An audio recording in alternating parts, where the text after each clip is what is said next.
Foi com grande surpresa que eu recebi o convite para falar nesse culto do Dia do Pastor. É interessante que é nesse momento difícil, diferente, em que a igreja não está cheia, em que a mensagem vai ser transmitida pela internet, num ambiente hostil da internet para pastores, num ambiente hostil da internet para o cristianismo, num ambiente em que crianças de 10 anos, como os meus filhos, sabem editar vídeos e tirar pedaços para falar, para dizer que você falou tudo diferente daquilo que você falou. A responsabilidade é enorme. Irmãos, não é sem razão que o Senhor controla tudo, e eu estou aqui na igreja e já participei de pelo menos 40 dias de pastor, 40 aniversários do pastor Josué, 39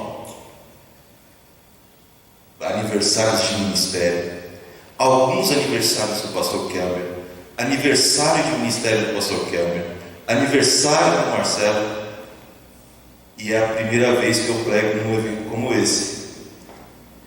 Talvez o tempo de maturação tenha sido necessário exatamente porque Deus queria que quando eu falasse eu não visse o rosto de vocês aqui, para que eu não visse as reações, para que eu ficasse mais tranquilo. Irmãos, para nós é muito complicado falar com uma câmera, é muito complicado. E eu estava assistindo ontem mensagem minha de 2015 que foi transmitida pelo YouTube, e eu disse, eu tenho que reler a mensagem e fazer algo atemporal, porque exemplos, conversas que ficaram lá em 2015 não fazem o menor sentido hoje. Então essa mensagem precisa ser atemporal, ela precisa ser para ser vista hoje, mas ela precisa ser vista daqui a 5 anos, daqui a 10 anos. E eu pedi ao Senhor, Senhor, me dá algo que seja relevante para o povo do Senhor e que seja atemporal. E eu agradeço então o convite da irmã Edilene e peço que o Senhor nos abençoe nessa noite. Aos meus pastores que estão aqui, pastor Marcelo, pastor Kelmer, pastor Josué, eu quero registrar os meus votos de muita saúde, paz, sabedoria, força, todas elas vindas dos altos céus. Eu desejo isso e desejo isso extensivo às suas famílias. Os irmãos aqui da igreja me conhecem, sabem que eu não leio muito o que eu falo, mas o momento é importante. O fato de ser transmitido pela internet muda tudo isso, e eu vou tentar me fixar exatamente no que o Senhor me deu, para não dar nenhum problema, para não ser mal interpretado. Querido que me assiste pela internet, eu não sei qual é a sua experiência religiosa, eu não sei que bagagem você traz, eu não sei que tipo de pastor você conheceu na sua vida, eu não sei se a sua opinião sobre pastores é a opinião que nós estamos falando de homens que procuram enganar o povo, mas eu quero dizer que aqui na primeira igreja batista, no Parque Boa Esperança, nós comemoramos o Dia do Pastor com muita alegria, porque esse rebanho aqui é conduzido por homens amorosos, dedicados, preocupados, atentos e comprometidos com a palavra de Deus. Então, não importa a sua vivência nesse momento, saiba que aqui na igreja do Parque Boa Esperança nós temos o privilégio, a bênção, a alegria de sermos conduzidos por homens capacitados pelo Senhor. Fica a dica. Ainda como introdução da introdução, outra questão rápida. Eu não quero que você me veja como suspeito para falar sobre pastores. Eu sou inescapavelmente filho de pastor, mas eu também sou inescapavelmente comprometido com a palavra de Deus. Não me tire como alguém que vai dizer algo para elevar ou aumentar a importância dos pastores porque sou filho de um pastor. Não é por isso. A verdade é que eu vou fazer exatamente isso: elevar, respeitar, dar dupla honra, porque eu amo a palavra de Deus e a palavra de Deus manda que eu faça isso. Eu tô comprometido com a minha experiência e com a experiência da minha igreja quanto aos pastores que nos conduzem. Então, não me tome por suspeito. Não me tome por suspeito. Existe um comentarista político que fala que tem gente que tem mania de fazer sempre a pior interpretação possível. O meu convite a você é que você faça a melhor interpretação possível de tudo que eu falar. Quando vier aquele desejo ali, aquela luta interna que você tem na sua cabeça de me interpretar mal, me interprete bem, leva para o lado bom, tá bom? Esse é meu pedido. Terminadas as introduções das introduções, eu peço a você que abra sua Bíblia em Hebreus capítulo 13, versículo 17, e nós vamos ler um texto que vai servir de base para o nosso tema de hoje. E, como eu disse para os irmãos, para você aí que está me assistindo, esse tempo de internet eu precisava arrumar um tema que, quando colocar lá no YouTube, vai dar bastante view. É assim que meus filhos blogueiros falam, não é? Então, pai, faz uma thumbnail bonita para que dê bastante view. Então, tá, não tem problema. E o tema que eu escolhi é: há motivos para amar pastores? Então, há motivo para amar pastores? E eu vou ler então para os irmãos o texto, e eu peço que você acompanhe aí. Obedeçam aos seus líderes e submetam-se à autoridade deles. Eles cuidam de vocês como quem deve prestar contas. Obedeçam-lhes para que o trabalho deles seja uma alegria e não um peso, pois isso não será proveitoso para vocês. Na versão Almeida corrigida diz: obedecei a vossos pastores e sujeitai-vos a eles, porque velam por vossas almas, como aqueles que hão de dar conta delas, para que o façam com alegria e não gemendo, porque isso não vos seria útil.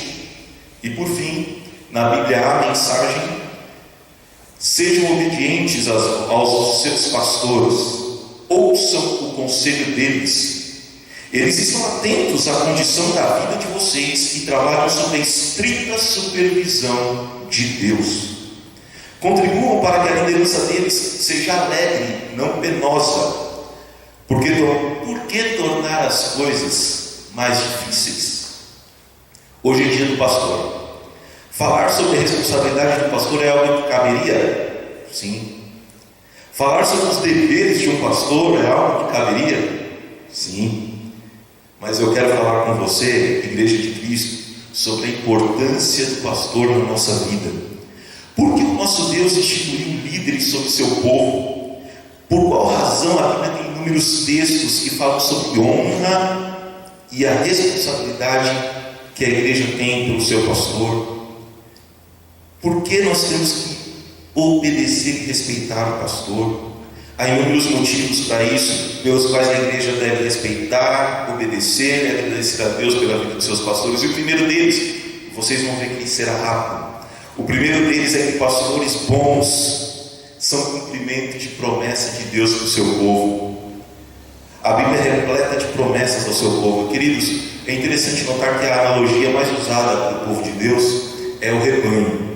Isso acontece pela importância da figura do pastor nos tempos bíblicos. Hoje, o rebanho, ele é tratado em fazendas, grandes fazendas agropecuárias, né, essas coisas assim, de grandes indústrias agropecuárias. Não tem pastor. Botam lá uns robozinhos lá, e os bichinhos são todos cheios de chip, de coisa. Mas naquela época, o pastor estava junto com o seu rebanho. Naquela época, o pastor levava, conduzia o rebanho, e os perigos do caminho eram frequentes. Permita-me um exemplo. Davi era pequeno, jovem pastor do rebanho de seu pai. Mesmo assim, a Bíblia relata que ele defendeu seu rebanho de um urso e de um leão. Interessante isso. 1 Samuel 17:37, a coisa era séria. Então, um jovem pastor já tinha essa experiência de conduzir o rebanho diante de graves ameaças. A figura do bom pastor que conduz ovelhas a águas tranquilas é uma das mais lindas do Velho Testamento, está lá no Salmo 23. Jesus também diz que ele é um bom pastor e o pastor dá a vida por suas ovelhas. Sendo assim, fica claro que o termo pastor é adequado para entendermos que o Senhor estabeleceu pessoas que têm responsabilidade sobre nós, que responderão diante de Deus pelo que ensinam a nós e que por isso podem e devem nos conduzir no caminho de Cristo. A promessa do Senhor é que o Senhor nos dará pastores, segundo o meu coração, o coração de Deus, os quais nos apacentarão com ciência e inteligência, ou com sabedoria e entendimento, dependendo da Bíblia. Jeremias 3,15. Meus irmãos, não tem tempo de entrar muito nessa questão, mas o texto de Jeremias é um texto que está num contexto de uma bronca ao povo de Israel. É interessante que o livro de Jeremias começa com palavras firmes do Senhor, e ele diz: voltem, filhos rebeldes, eu tomarei um de cada cidade, 2 de cada família, e trarei de volta a Jerusalém, e lhes darei pastores segundo o meu coração. Veja, a promessa de pastores bons, pastores que apacentarão, é dada ao povo que foi restaurado. Não é uma promessa, ele não está prometendo pastores para todo o povo de Israel e Judá. Ele está prometendo para aqueles que vão voltar para Jerusalém. Leia o texto na sua casa depois, todo o texto de Jeremias capítulo 3. E a pergunta que eu fico que eu deixo para você, meu querido, é a seguinte: seu pastor é ruim? Seu pastor falha com você em alguma coisa? Você não respeita o seu pastor por algum motivo? A reflexão que fica para mim é que talvez você não seja rebanho, talvez você não seja do povo restaurado. Pense sobre isso. Pense sobre isso. A promessa do Senhor é de que bons pastores serão dados àqueles que deixam de ser rebeldes. Bons pastores são dados àqueles que se abrem à correção do Senhor. Muitas vezes nós projetamos a coisa ruim no outro, mas na verdade quem está mal espiritualmente somos nós. Quando nós estamos mal, a voz do pastor irrita, a mensagem é grande, a mensagem é pequena, ele fala baixo, ele fala alto, ele fala rápido, ele fala devagar, ele é bonito, a roupa está bonita, a roupa está feia, tem barulho, passa a mosca. Quando a gente está mal espiritualmente, não tem pastor que resolva.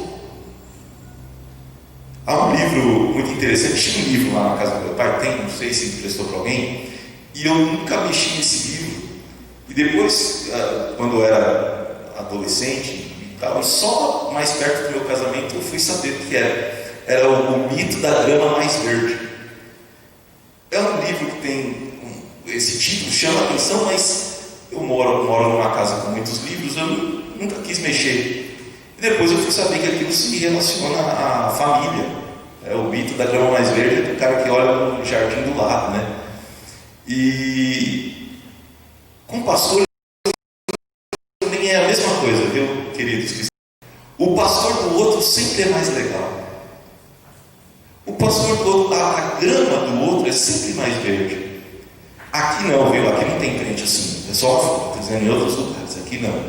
Mas, queridos, não caiam nessa tentação de achar que o seu pastor não é promessa, não é cumprimento de promessa de Deus para você. Eles são chamados para te ajudar, para te conduzir. Receba o cumprimento dessa promessa em sua vida e aproveite do seu pastor. Use, absorva dele, como nós vamos ainda falar. O segundo motivo pelo qual nós devemos amar e respeitar os pastores é porque eles são capacitados por Deus para nos guiar. Quando eu comecei a dirigir, em janeiro de 1997, o primeiro lugar que eu peguei o carro, eu peguei a carteira de motorista numa sexta-feira, e no sábado, o primeiro lugar que eu vim foi para cá, para o ensaio de casa, para a igreja. E à noite, eu e o Brunão, meu companheiro, copiloto na época, fomos para Vila Antonieta, num instituto de verão, numa igreja também. Irmãos, lá naquela época, todo carro carro que se prestava, que prezava, tinha um guia 4 rodas dentro dele. Era um livro com um mapa da cidade. Não existia o Waze, GPS. Crianças, adolescentes, jovens, houve um tempo no mundo em que não havia celular com mapa. E para a gente ir para os lugares, a gente precisava desse guia. Do meu carro, era um do Marcos, que o Marcos jogou fora do Eugênio, eu peguei, porque todo ano saía um novo, ou a cada 6 meses, não sei, porque mudavam as ruas, contramão, e eles lançavam um outro livrinho.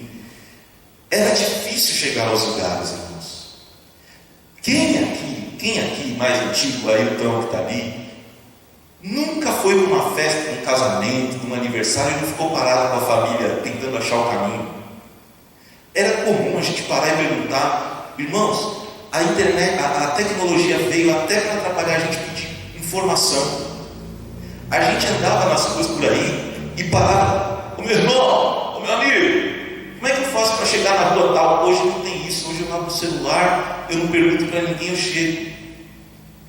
Quem nunca passou por isso? Em 2016, irmãos, um turista italiano pegou um caminho errado no Rio de Janeiro. Se não me falha a minha memória, ele estava indo para o Cristo Redentor e entrou por um caminho errado e morreu.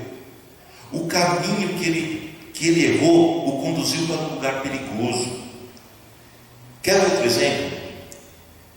Praias mais equipadas, não as praias assim, mas as praias mais equipadas, a gente vê isso em filmes. O guarda-vidas, ele fica numa posição elevada. Ele precisa ter uma visão ampliada, ele fica acima. Os nossos pastores têm exatamente essa mesma função de guia e de ter uma visão mais ampliada. Eles nos guiam com sabedoria, a Bíblia que declara isso. Eles veem o perigo adiante, eles conhecem o caminho, eles sabem onde está o predador, eles preveem a geada. Eles ensinam por onde nós devemos caminhar. É impossível, meus irmãos, meu irmão, fugir da figura do Salmo 23, do pastor que conduz o rebanho a águas tranquilas, a pastos verdes. É essa figura que tem que entrar na sua cabeça quando você se lembrar dos seus pastores ou do seu pastor. Ele, como diriam meus filhos, ele manja dos paranauês, ele sabe dos caminhos, ele entende, ele tem mais experiência que você. Ele tem algo que você não tem, que é o chamado do Senhor, a capacidade dada pelo Senhor para conduzir um rebanho. Existem muitas coisas que eu não entendo, muitas mesmo, confesso, mas uma das mais inquietantes é o motivo pelo qual algum crente abre mão da presença de um pastor em sua vida. Na minha cabeça não entra um crente que não tem relacionamento com o seu pastor, que não ama o seu pastor, que não conversa com o seu pastor, que não imita o seu pastor, que não aprende do seu pastor. Eu sou de uma época em que as famílias recebiam os pastores. Eu sou de uma época que quando alguém se formava, estava lá pai, mãe e pastor. É interessante isso. Eu sou de uma família em que a minha avó Geni recebia pastores lá na cidade dela. Era a hospedagem dos pastores, era a casa da minha avó. É interessante, meus irmãos, como mudou isso. Mudou demais. Abre a sua Bíblia em Hebreus capítulo 7. Hebreus 13, versículo 7. Olha o que diz o texto: tenham consideração para com os pastores que deram a vocês a palavra de Deus. Observem como eles vivem e permitam que a fidelidade deles ensine vocês, bem como a verdade que eles defendem. Isso é na Bíblia a mensagem. Tenha consideração pelo seu pastor. Ensine seus filhos sobre os pastores. Receba os pastores em sua vida. Compartilhe com o pastor, com os pastores, as suas inquietações. Meus irmãos, o terceiro motivo pelo qual nós temos que amar e respeitar os nossos pastores é porque eles são presentes de Deus para nós. Eu acredito que os meus pastores são presentes de Deus para mim. Deus me deu o privilégio de acompanhar de perto um grande homem de Deus. O pastor Josué, ele já me surpreendeu muito. Eu falo sobre isso, já comentei muitas vezes. Existem coisas que você não vai entender, porque você não participa, mas a verdade é essa. Eu já vi meu pai, perdão pelo meu pai, mas é verdade, ele me surpreendeu em velório. O que pregar no velório às vezes de uma pessoa que não merece uma palavra boa? O que dizer para uma família destroçada por uma perda repentina? O meu pastor já me surpreendeu no noivado. Ele abriu o texto, e quando ele abriu o texto e leu, todo mundo começou a chorar. Eu não vou falar de quem foi. A gente estava lá, ele abriu o texto, Celso. Foi uma coisa. A família começou a chorar. Nem vou falar o texto também. Mas, irmãos, já fui surpreendido. Deixa eu comentar uma coisa com vocês. Eu esperei 40 anos para ter a oportunidade de falar isso. Deixa eu contar para vocês. Vocês não contam para ninguém? Então eu vou contar para vocês. Meu pastor foi convidado para pregar numa igreja grande, enorme em São Paulo, e ele não aceitou. Ele não aceitou porque ele estava preocupado em pregar e ali querer agradar a plateia e não Deus na plateia. Qualquer pastor aceitaria e não estaria nem aí, iria lá, faria o seu comercial e estava tudo certo. Mas o meu pastor, quando sentiu que não estava preparado para pregar numa igreja grande, ou enorme demais, ou seja lá o que for, não foi. Essa lição eu nunca esqueci.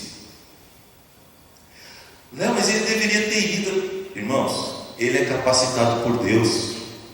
Ele tem intimidade com Deus suficiente para saber do coração dele. O que eu sei, o que eu faria. Igreja grande, me convida para ver se eu não vou. Mas ele, não. Irmãos, Deus me deu privilégios na vida. Tem coisas que eu coloco no meu currículo. Quando eu for procurar emprego, se eu procurar emprego algum dia, eu vou colocar no meu currículo. E uma das coisas que eu vou colocar no meu currículo é que eu acompanhei o concílio examinatório do pastor Kelmer e do pastor Marcelo. Então é assim o meu currículo. Leonardo, cristão, advogado, esposo da Carol, pai do Caio e do Pedro, que foi ao concílio do Marcelo Kelmer na época. Irmãos, o que eu vi aqui, o que nós vimos aqui, foi uma confirmação de chamado, uma capacidade absurda de conhecimento da palavra, de sabedoria vinda dos altos céus. E eu os respeito, e eles têm o meu respeito. Você pode falar o que quiser do pastor Marcelo, você pode falar o que quiser do pastor Kelmer, e eu vou estar dizendo a você que você está errado, porque eles são homens de grande capacidade. Eu sou amigo do Marcelo, do pastor Marcelo, e sou muito amigo do pastor Kelmer. O pastor Kelmer é meu terceiro irmão. Mas também não é por isso, irmãos, que eu estou dizendo isso. Marcelo, pastor Marcelo, pastor Kelmer, eles são chamados por Deus. Eu e os irmãos que estavam aqui podem testificar. São homens chamados por Deus e também me surpreendem a todo momento. Eu nunca vou me privar de me relacionar com esses homens, porque eles têm muito a me ensinar. Queridos, um dos meus grupos de WhatsApp mais ativos é o grupo que eu tenho com o meu irmão Bruno e o meu irmão Kelmer.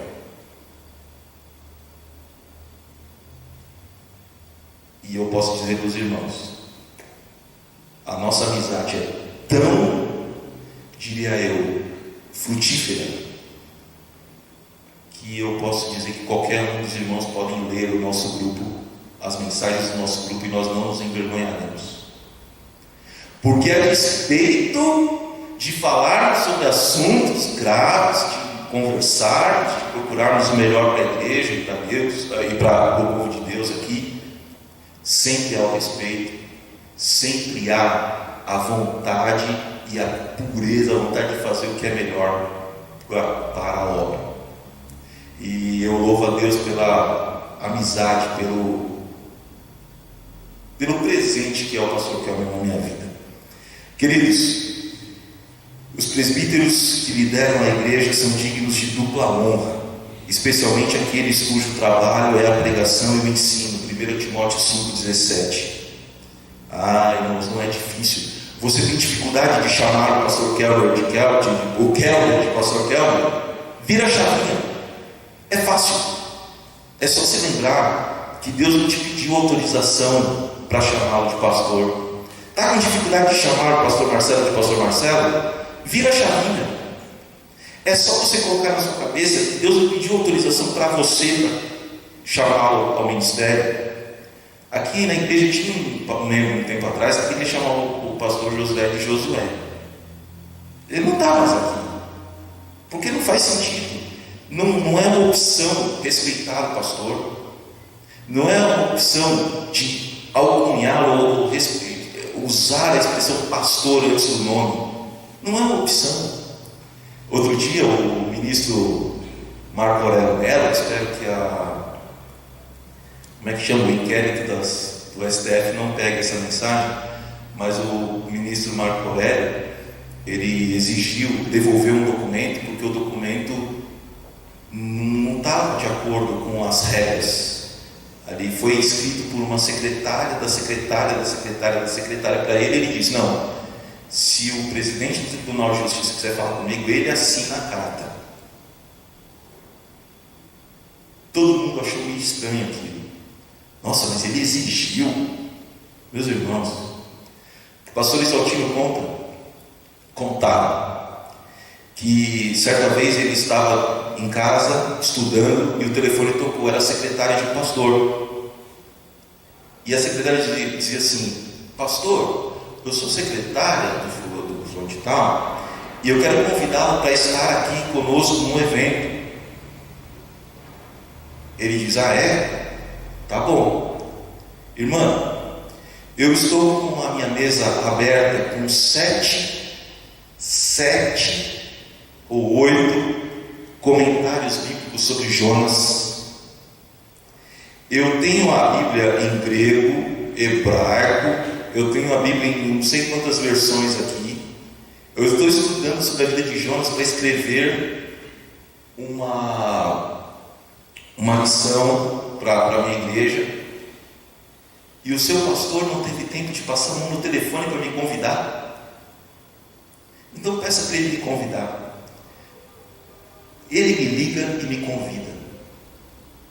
Você vai dizer assim: Léo, mas por que isso? Irmãos, é respeito à posição, é respeito àquilo que o Senhor deu a eles.